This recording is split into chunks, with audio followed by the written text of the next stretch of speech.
Hi everyone. अब से हम भारतीय न्याय संहिता 2023 को साथ में डिस्कस करना स्टार्ट करने वाले हैं। और जैसा कि आप सभी जानते हो कि हमारा ये जो बीएनएस है वो इंडियन पेनल कोड 1860 को रिप्लेस करके आया है। तो देखो, बिफोर स्टार्ट रीडिंग दिस, पहले हम ये जान लेंगे कि हमें इसको पढ़ने से पहले हमारे पास क्या क्या इंग्रेडिएंट होने चाहिए और हमें इसे पढ़ना कैसे है। तो चलो स्टार्ट करते हैं सेशन को। पहले तो अगर आपको बीएनएस भारतीय न्याय संहिता 2023 को डिस्कस करना है तो सबसे पहला जो इंग्रेडिएंट है आपके पास इसका बेयर एक्ट होना तो मस्त है ना। क्योंकि बेयर एक्ट होता क्या है? बेयर एक्ट वो लॉ होते हैं जो आपका पार्लियामेंट बनाता है, तो उसको इस टेक्स्ट बुक में एज इट इज़ लिख दिया जाता है ना।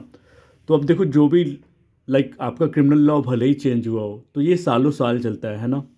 तो बीएनएस होना बहुत ही इम्पॉर्टेंट है, मतलब सॉरी, ये बेयर एक्ट होना बहुत ही इम्पॉर्टेंट है।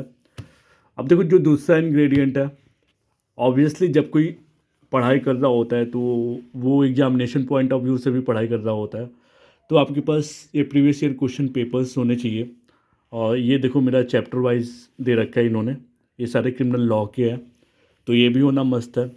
और जो तीसरा इंग्रेडिएंट है वो कुछ अलग नहीं है, ये इसी बेयर एक्ट का, बेयर एक्ट के सारे इंडेक्सेस चार्ट्स का प्रिंट आउट है ना। तो अभी हम जानेंगे कि ये करना क्यों इम्पोर्टेंट है। देखो, ये सारे बेयर एक्ट देख रहे हो आप, इसी का प्रिंट आउट है ये, है ना। देखो, भारतीय न्याय संहिता 2023 ऐसे ये सारे लिख रखे हैं मैंने। तो सबसे पहले बीएनएस होना इम्पोर्टेंट है। और आप जब भी हम बीएनएस को पढ़ते हैं तो देखो यार, अब ऐसा नहीं है कि सारे इसमें चैप्टर्स इम्पॉर्टेंट होंगे। तो हमारे लिए जो इम्पॉर्टेंट चैप्टर्स है, सबसे पहले हमें इस जो प्रिंट आउट हमने करा रखा है उस पर लिख देना चाहिए। तो देखो, जैसे मैंने यहाँ पे लिख रखा है भारतीय न्याय संहिता 2023, और जो कि इंडियन पेनल कोड को रिप्लेस करके आया है। तो बीएनएस में आपको 20 चैप्टर्स मिल जाएंगे और 358 सेक्शंस मिल जाएंगे। अब ऐसा इम्पॉर्टेंट नहीं है कि आपके लिए सारे चैप्टर्स ही एसेंशियल हो, सारे 20 के 20 हो। तो आपको सबसे पहले ये पॉइंट आउट करना होगा कि आपको किन चैप्टर्स से डील करना है। तो देखो, मैंने इंपॉर्टेंट चैप्टर्स की लिस्ट ऑलरेडी यहाँ पे बना रखी है, तो एक बार चैप्टर्स को देख लेते हैं। तो देखो, आपका जो चैप्टर 1 है वो प्रिलिमिनरी, क्योंकि ये कॉन्सेप्ट देता है, पढ़ना ही पढ़ना है। चैप्टर 2 कॉन्सेप्ट तो सभी देते हैं। चैप्टर 2 आपका पनिशमेंट है, उसको डिस्कस करना है। Chapter 3 general exceptions. Chapter 4 of abetment criminal conspiracy and attempt. Chapter 5 of offence against women and children. Chapter 6 of offences affecting human body. Chapter 14 of false evidence and offences against public justice. Chapter 15 of offences affecting public health, safety, convenience, decency and morals. Chapter 17 of offences against property. Chapter 18 of offences relating to documents and property marks. Chapter 19 of criminal intimidation, insult, annoyance, defamation. So these are the chapters जो examination point of view से बहुत ही ज़्यादा important है। अगर आपको बाकी सारा अगर नॉलेज गेन करने के लिए पढ़ना है तो पढ़ सकते हो। तो चलो, अब हम ये जानते हैं कि हमें इन चैप्टर्स को डिस्कस करने का कैसे करना है। तो देखिए यार, जब भी आप कोई चैप्टर पढ़ोगे, है ना, लेट्स से अगर हम चैप्टर 1 प्रिलिमिनरी स्टार्ट करते हैं, तो सबसे पहले आप ये देख लोगे कि वो चैप्टर किस सेक्शन से किस सेक्शन तक डील करता है। जैसे आपका चैप्टर 1 है, सेक्शन 1 से लेकर सेक्शन 3 तक दे रखा है, ठीक है। तो आप सबसे पढ़ाई करने से पहले सबसे पहला काम आप ये करोगे कि आप जितने भी सारे बेयर एक्ट के लैंग्वेजेस हैं, है ना, जो भी टिपिकल एंड कॉम्प्लेक्स वाले हैं, उनके डिफिनेशंस, मीनिंग्स को आप साथ में लिखते चलोगे, है ना। क्योंकि देखो यार, मैंने ऑलरेडी पहले ही बता रखा है कि ये जो बेयर एक्ट है ये हमें बहुत सालों साल पढ़ना ही होगा।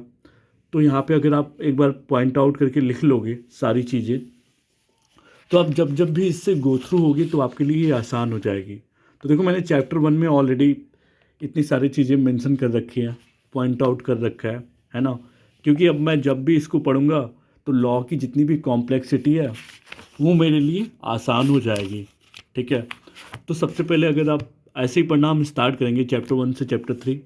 तो अब देखो इसमें मैंने जो यहाँ पे प्रिंट आउट करा रखा है, जैसे जितने भी सारे इंडेक्सेस, ये अब इम्पॉर्टेंट क्यों है ये जान लेते हैं। तो देखो जब भी आप क्रिमिनल लॉ पढ़ोगे है ना, तो सबसे पहले आप जब एग्जामिनेशन पॉइंट ऑफ व्यू से देखो तो अब इसको एक बार थॉरली रिवीजन करने में ये हेल्पफुल रहता है सारे इंडेक्सेस, क्योंकि कभी कभार क्वेश्चंस इंडेक्स बेसिस पे तो ज़्यादातर ही करके आते हैं। तो ऐसे आपको चैप्टर्स और उसके सेक्शंस याद हो जाएंगे। दूसरी चीज़ ये कि आप उन टर्म्स के डिफिनेशंस को लिख सकते हो एंड उसके रिगार्डिंग जितने भी प्रोविजंस एंड केस लॉज है वो लिखने के लिए ये हेल्पफुल रहता है। ठीक है, तो ये इम्पॉर्टेंट है। अब जैसे ही आप चैप्टर 1 पढ़ लोगे तो यहाँ पे चैप्टर वाइज दे रखा है इन्होंने, है ना, सिंगल लॉ की। तो आप चैप्टर वाइज ऐसे एमसीक्यूज को सॉल्व करोगे तो हमें चैप्टर की क्लैरिटी मिलती जाएगी। तो this is the way to read the Bharatiya Nyaya संहिता 2023। तो एक बार फिर से इंग्रेडिएंट्स को देख लो, आपको एक बेयर एक्ट लगेगा, है ना, बेयर एक्ट तो ऑब्वियस है। देन आप ये न्यू क्रिमिनल लॉ खरीद लेना अगर आप एग्ज़ाम्स की तैयारी कर रहे हो। और तीसरा जो मैंने कहा था प्रिंट आउट निकालना बहुत ज़रूरी है। और जो चौथा इंग्रेडिएंट है आपका वो गूगल है। So thank you.